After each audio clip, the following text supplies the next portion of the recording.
Hello dear student. Today we discuss about circulatory system in human.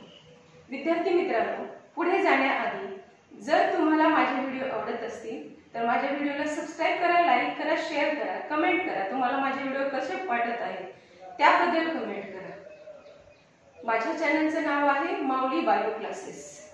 विद्यार्थी मित्रांनो, today we discuss about circulatory system in human and human circulatory system is composed of blood vascular system and lymphatic system.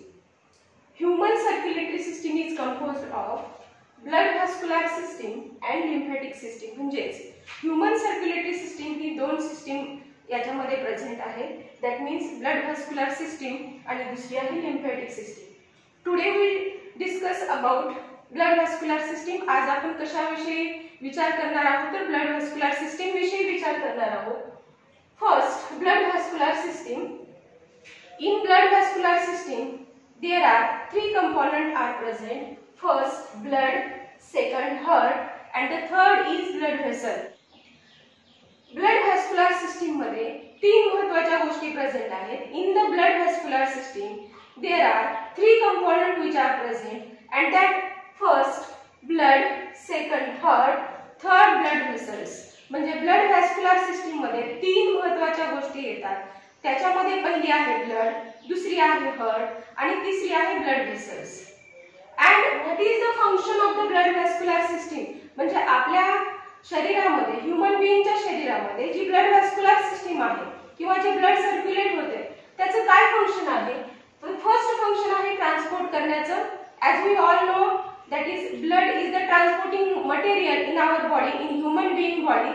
Blood काय transport करते तर blood gases transport करण्याचं काम करते.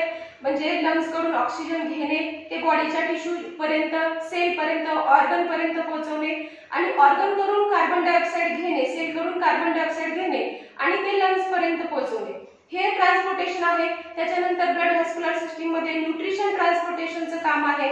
म्हणजे nutrition हे प्रत्येक ऑर्गन पर्यंत पोहोचवलं जातं आणि त्याचबरोबर वेस्ट मटेरियल जे बॉडीमध्ये तयार होतं ते वेस्ट मटेरियल ब्लड कॅरी करतं. अशा प्रकारचं किंवा ट्रान्सपोर्ट करण्याचं काम करते. म्हणजे पहिलं फंक्शन आहे ब्लड व्हॅस्क्युलर सिस्टीमचं जे ट्रान्सपोर्ट करण्याचं. Then the next is homeostasis. And what is homeostasis. The homeostasis maintain the pH and salt concentration in our body. म्हणजे बॉडीमध्ये जे काही घटक आहेत, pH आहे, बॉडीचं साल्ट आहे, ते बॅलन्स करून ठेवणे, बॉडीचं टेम्परेचर आहे, तो maintain the temperature of the body, त्याला होमिओस्टॅसिस असं म्हणतात. म्हणजे बॉडीचं साल्ट मेंटेन करणे, बॉडीचं टेम्परेचर मेंटेन करणे, बॉडीचं pH मेंटेन करण्याचं काम ब्लड व्हॅस्क्युलर सिस्टीमचं असतं. And the third function is protection. म्हणजे it protect against the various types of disease. म्हणजे वेगवेगळ्या डिसीज च्या विरोधात आपलं ब्लड व्हॅस्क्युलर सिस्टीम हे आपलं प्रोटेक्शन करण्याचं काम करते.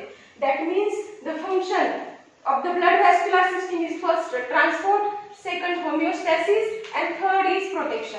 हे फंक्शन आहे ब्लड व्हॅस्क्युलर सिस्टीमची. Now we discuss the first component of the blood vascular system is blood. Now we see the first component of blood vascular system, that is blood, and blood composition and coagulation. The topic is blood composition and coagulation. Now we see the first compound of the blood vascular system. आपण blood vascular system मधला पहिला component म्हणजे blood याच्याविषयी आता माहिती बघणार आहोत. That is blood composition and coagulation. Topic is blood composition and coagulation. And what is blood composition? म्हणजे ब्लड हे कशाने बनलेलं आहे किंवा ब्लड मध्ये काय काय प्रेझेंट आहे. आणि coagulation म्हणजे काय तर कोॲग्युलेट होणे म्हणजेच घट्ट होणे.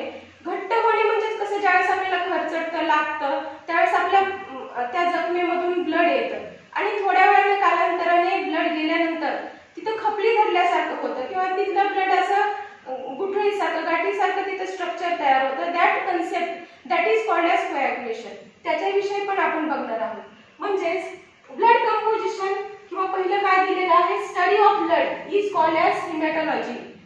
ब्लडच्या स्टडीला हिमॅटॉलॉजी असं म्हणतात. That means haem means blood, आणि या ब्लडच्या स्टडीला काय म्हटलेलं आहे? हिमॅटॉलॉजी. खूप महत्त्वाची कन्सेप्ट आहे. एक मार्काला एमसीक्यूला विचारलं जाऊ शकतं, डेफिनेशन ही विचारली जाऊ शकते. The study of blood is called as haematology.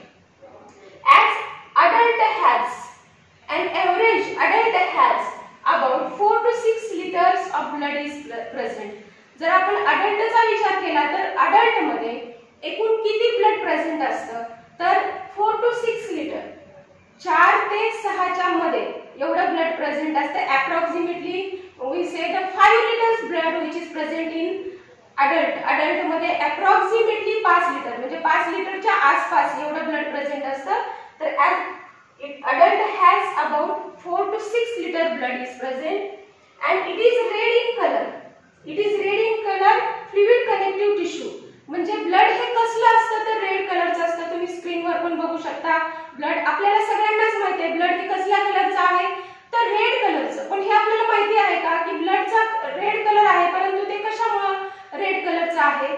तर हिमोग्लोबिन, ब्लड मध्ये काय प्रेझेंट असतं? कुठला कंपोनेंट प्रेझेंट आहे? तर haemoglobin. And haemoglobin is a protein.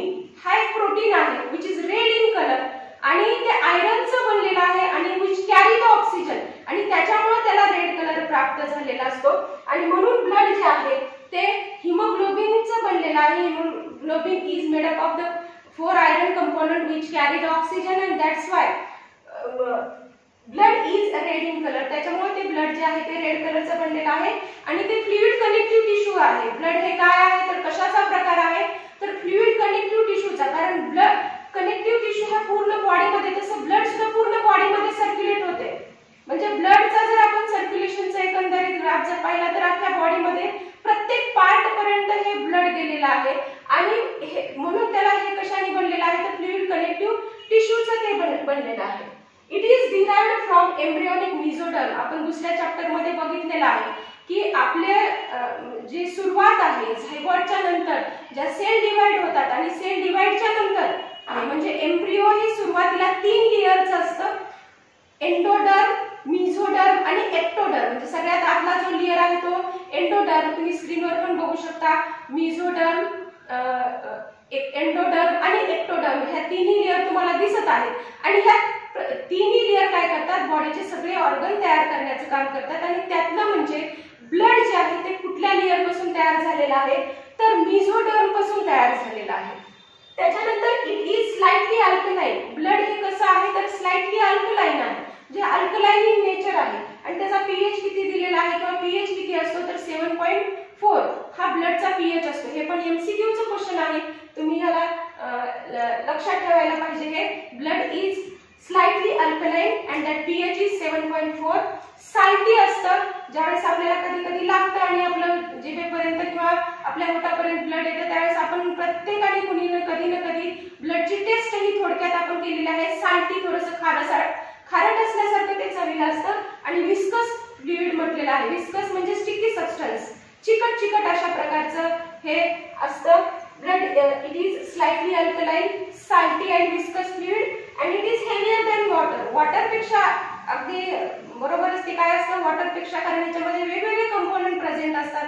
त्याच्यामुळे हे वॉटरपेक्षा जड असतं किंवा हेवियर असतं. हेवियर दॅन वॉटर असं म्हटलेलं आहे. आणि इट हॅज 2 मेन कंपोनेंट. त्याचे ह्या ब्लड मध्ये 2 महत्त्वाचे कंपोनेंट प्रेझेंट असतात. That is first is fluid plasma. पहिलं जे आहे ते काय प्रेझेंट असतं? तर प्लाझ्मा प्रेझेंट असतं. आणि plasma how many percent? It is 55% of the plasma which is present in the blood. Blood मध्ये हा प्लाझ्मा, याचं सुद्धा आपल्याला पर्सेंटेज लक्षात ठेवायचं आहे. 55% of the plasma present in the blood. And second is formed element, that is blood cells. Formed element हे दुसरं काही नाहीये तर ब्लड सेल्स आहेत. आणि कुठल्या ब्लड सेल्स आहेत? तर आरबीसी आहेत, त्याचबरोबर डब्ल्यूबीसी आहेत आणि प्लेटलेट. ह्या ज्या सेल्स आहेत त्या फॉर्म्ड एलिमेंट आहेत. आणि त्या किती पर्सेंट प्रेझेंट असतात ब्लड मध्ये? 45% प्रेझेंट असतात.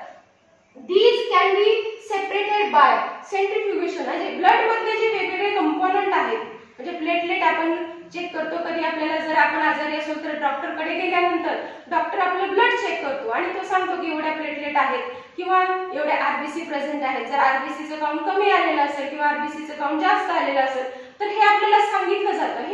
हे कुठल्या पद्धतीचा कशाचा वापर करून सांगितलं जातं, तर सेंट्रीफ्युगेशन केलं जातं. सेंट्रीफ्युगेशन म्हणजे काय, तर ब्लड हे टेस्ट ट्यूब मध्ये घेऊन किंवा ब्लड हे हाय स्पीड रोटेट केलं जातं, म्हणजे हाय स्पीडने ते हलवलं जातं. हाय स्पीडने हलवल्यानंतर ते स्थिर ठेवलं जातं. स्थिर ठेवल्यानंतर त्याच्या वरच्या भागामध्ये जे लाइटर कंपोनेंट आहे म्हणजे वॉटर ते राहतं, म्हणजे प्लाझ्मामध्ये वॉटर जास्त प्रेझेंट असतं ते राहतं, आणि खाली जे हेवियर एलिमेंट्स आहेत ते खाली त्याच्या तळाला राहतात. अशा प्रकारे आणि त्याच्यावरून ते काउंट बघितलं जातं किंवा काउंट केलं जातं. तुम्ही डायग्राम मध्ये पण बघू शकता. सेंट्रीफ्युगेशन द्वारे जे लाइटर कंपोनेंट आहेत ते टेस्ट ट्यूबच्या वर आहेत आणि हेवियर कंपोनेंट आहेत ते टेस्ट ट्यूबच्या तळाला दिसत आहेत. जे हाय स्पीडने रोटेट करून स्थिर ठेवलं जातं आणि स्थिर ठेवल्यानंतर लाइटर कंपोनेंट वर राहतात आणि हेवियर कंपोनेंट खाली जातात, त्या प्रोसेसला सेंट्रीफ्युगेशन असं म्हणतात. Now we see the component of the blood. The first component of the blood is plasma and the second component of the blood is formed element. Formed element म्हणजे काय, तर blood cells. तर पहिला आपण plasma बघणार आहोत. As we all know, how many percent of plasma is present in the blood? 55% of the plasma present in the blood. Plasma is straw colored, म्हणजे त्याला कलर नसतो. म्हणजेच का कलर नसतो, because plasma do not present cells, blood cells, RBC ह्या plasma मध्ये present नसतात, and so it is straw colored, slightly alkaline. Plasma कसा आहे, तर अल्कलाइन आहे, स्लाइटली अल्कलाइन आहे. विस्कस फ्लुइड म्हणजे ह्याच्यामध्ये सुद्धा बरेचसे कंपोनेंट मिक्स असतात, त्यामुळे सुद्धा हे हेवियर दॅन वॉटर आहे, त्याच्यामुळे विस्कस आहे, स्टिकी आहे. अशा प्रकारचं थोडंसं वॉटर पेक्षा हेवियर आहे, विस्कस फ्लुइड आहे प्लाझ्मा. तुम्ही चार्ट बघू शकता. चार्ट मध्ये प्लाझ्माचे कंपोनेंट दिलेले आहेत. कंपोजिशन ऑफ प्लाझ्मा असं हे चार्टचं नाव आहे किंवा टेबलचं नाव आहे. Composition of plasma. प्लाझ्मामध्ये काय काय प्रेझेंट आहे, तर सगळ्यात जास्त कंपोनेंट जो प्रेझेंट आहे तो म्हणजे वॉटर. आणि हाऊ मेनी पर्सेंट इथे, 90% of water which is present in the plasma. Then the protein present असतं, आणि प्रोटीन जे आहे ते किती पर्सेंटेज मध्ये प्रेझेंट आहे, तर 7 to 8% proteins are present in the plasma. The second component which is present in the blood plasma, and blood plasma 7 to 8% of the protein is present. How many percent of the protein is present? 7 to 8% of the protein is present in the blood plasma. And which proteins are present in the blood plasma? First is albumin, second is globulin, third is properdin, the fourth is prothrombin, and the fifth is fibrinogen. These 5 proteins are present in the blood plasma. Which proteins are present in the blood plasma? First is albumin, second globulin, third is properdin, the fourth is prothrombin, and the last one is fibrinogen. These 5 proteins are present in the blood plasma, and how many percent it is? 7 to 8%. The third component which is present in the blood plasma is inorganic salt. म्हणजे तिसरा जो component आहे blood plasma मध्ये inorganic salt, आणि तो 1% present असतो. 1% inorganic salt is present in the blood plasma. And which inorganic salt is giving here? The first sodium, second potassium, third magnesium ions, then calcium ions, then ferrous ions, then manganese chloride ions, then carbonate ions and phosphate ions etc. are present in the blood plasma. Then the other component which is present in the blood, which is 1 to 2%. In the first, food is present in the blood, that is food, glucose, amino acids, fatty acids and triglycerides, which are present in the blood. Then wastes are also present in the blood, which is urea, uric acid and creatinine. These wastes are present in the blood. Then the regulators, that means hormones, enzymes and vitamins, which are also present in the blood. Then anticoagulants, that is heparin, which is present in the blood. म्हणजे blood मध्ये अँटीकोॲग्युलंट सुद्धा present आहे. Coagulation म्हणजे blood साकाळणे किंवा रक्ताच्या गाठी म्हणजे रक्त साकाळण्याची क्रिया होणे, आणि अँटीकोॲग्युलेशन म्हणजे ते होऊ नये म्हणून जो घटक ब्लड मध्ये प्रेझेंट असतो जखमेतून बाहेर येतं त्यावेळेस ते कोॲग्युलेशन व्हायला पाहिजे, पण हे जर ब्लड आपल्या बॉडीमध्ये सर्क्युलेट होत आहे आणि बॉडीमध्ये सर्क्युलेट असताना हे जर ब्लड कोॲग्युलेट झालं म्हणजे साकळलं गेलं तर रक्ताच्या गाठी तयार होतील. तर असं होऊ नये म्हणून anticoagulation is present in the blood and that anticoagulation is called as heparin. म्हणजे ब्लड मध्ये अँटीकोॲग्युलेंट सबस्टन्स प्रेझेंट आहे heparin.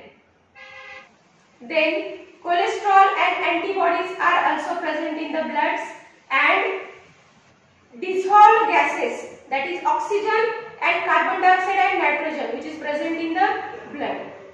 These are the other component which is present in 1 to 2%. Then the second component which is present in the blood is formed element, that is called as blood cells. That means the blood cells which are produced in the body which are collectively called as formed element. म्हणजे आपल्या बॉडीमध्ये human बीइंगच्या बॉडीमध्ये ज्या blood cells तयार होतात त्या blood सेल्सला collectively काय म्हणतात, फॉर्म्ड एलिमेंट्स असं म्हणतात. and how many formed elements are present in the body? The first is red blood corpuscles. corpuscles म्हणजे ब्लड सेल्स, त्याला ब्लड सेल्स असं म्हणतात. Red blood corpuscles, that is RBCs, त्याला आपण शॉर्ट मध्ये म्हणतो RBCs. then the second white blood corpuscles, that means WBC, and the third is platelets. आपण हे सेपरेट डीप मध्ये आपण नंतर बघणार आहोत. म्हणजे 3 प्रकार आहेत फॉर्म्ड एलिमेंटचे. First is RBC, second WBC and third is platelets. I hope student you all understand this topic. विद्यार्थी मित्रांनो, जर तुम्हाला माझे व्हिडिओ आवडत असतील तर व्हिडिओला लाईक करा, शेअर करा, सबस्क्राइब करा. खूप साऱ्या विद्यार्थ्यांपर्यंत, तुमच्या फ्रेंड पर्यंत माझे व्हिडिओ पोहोचवा. थँक्यू.